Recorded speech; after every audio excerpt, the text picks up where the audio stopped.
दोस्तों नमस्कार, राधे राधे। दोस्तों हमारे चैनल में आप सभी का स्वागत है। हम आप लोग को एक बहुत ही प्यारा, आज मंगलवार है तो बजरंगबली की कहानी सुनाने जा रही हूँ।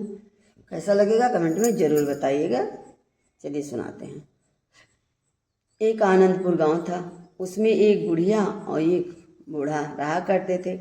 उनके कोई बाल बच्चे नहीं थे। बूढ़ा बेचारा बजरंगबली का बहुत ही बड़ा भक्त था। वो बजरंगबली की पूजा करते समय ना तो कुछ बोलता था, एकदम बजरंगबली में लीन हो जाता था। परंतु बुढ़िया इससे गुस्सा होती थी, बहुत गुस्सा करती थी, चिड़चिड़ीपन थी। वो ना स्नान करती थी न पूजा पाठ करती थी। जैसे बूढ़ा बेचारा हनुमान जी का पूजा करने बैठता था वैसे कहती थी, चलो खा लो जो है। वो कहते थे, ठीक है आप खा लो, मैं अपने बजरंगबली का भोग लगाऊंगा, जो बजरंगबली मुझे देंगे वही मैं खा लूँगा। उसके बाद उठता बूढ़ा बेचारा तो जो कुछ उस बुढ़िया देती थी उसको खा लेता था, रूखा सूखा। बुढ़िया उसको एक रोटी, आधी रोटी ऐसे देती थी। बूढ़ा बहुत परेशान था। एक दिन बुढ़िया ने कहा, तुम अपने बजरंगबली का भक्त पूजा करते करते मर जाओगे और मैं खाना टाइम से खाते नहीं हूँ। उसने कहा, अपने बजरंगबली की पूजा करते करते तो मैं नहीं मरूंगा, लेकिन आपकी ये सूखी पूखी बेकार रोटी चावल खा के तो हो सकता है मर जाऊं। यही कह के बुढ़ा चला गया अपने काम पे। काम से आते समय उसको एक मनमोहन नाम का व्यक्ति मिला रास्ते में। तो उसने कहा, मुझे आप कोई काम दे दीजिए। तो बूढ़ा कहा, चलो ठीक है, कोई तो मिल गया मुझे।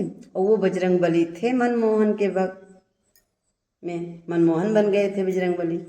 बजरंगबली से पूछे, भक्त पूछा मनमोहन से वही से कि आपको खाना बनाना आता है? वो कहा, हाँ हम सब कुछ कर लेते हैं, घर का सारा काम भी कर लेते हैं। अब मनमोहन जी को बजरंग बुढ़ा ले आया अपने घर। अब बजरंगबली जो मनमोहन थे वो गए। वो बुढ़ा कहा, हलवा बना लाओ, खूब बढ़िया सा घी मखाना डाल के हलवा बना के लाए। बुढ़ा खाने लगा, बुढ़िया बड़बड़ाने लगी।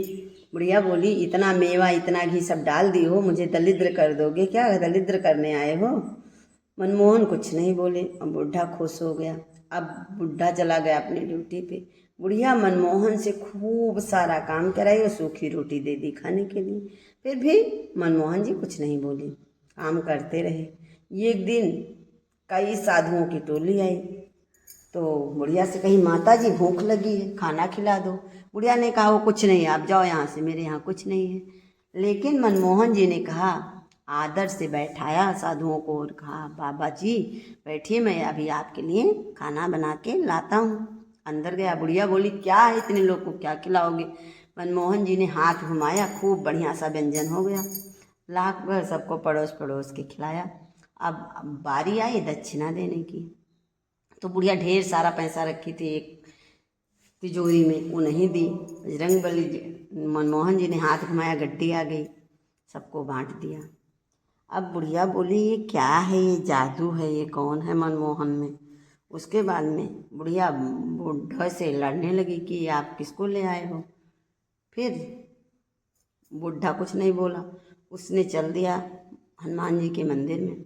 जाते समय बुढ़िया से कहा, आज लड्डू ले लो। मनमोहन भी साथ में थे। बुढ़िया ने कहा, लड्डू कितने रुपए किलो हैं? उसने कहा, 100 रुपये का 1 किलो। बुढ़िया कहा, नहीं लूँगी, 50 में 2 तो लूँगी। अच्छा तो वो हलवाई कहा, ठीक है 50 में ले लो। तो कहे, कितना लोगे? कहीं 100 ग्राम। कहीं 100 ग्राम कहीं हनुमान जी का प्रसाद बनता है। बुढ़िया कहीं, हाँ भगवान तो चाहे उनको थोड़ा दो चाहे ज़्यादा, वो खाते थोड़ी हैं। इतने में वो 100 ग्राम लड्डू ली। बस मनमोहन जी बिल्कुल बजरंगबली के रूप में आके 100 ग्राम लड्डू खा गए। बुढ़िया अब देख के मनमोहन को ढूंढने लगी। बुढ़ा कहा, यही मेरे बजरंगबली जी हैं जो मनमोहन बन के मेरे घर आए थे। बोलो बजरंगबली की जय।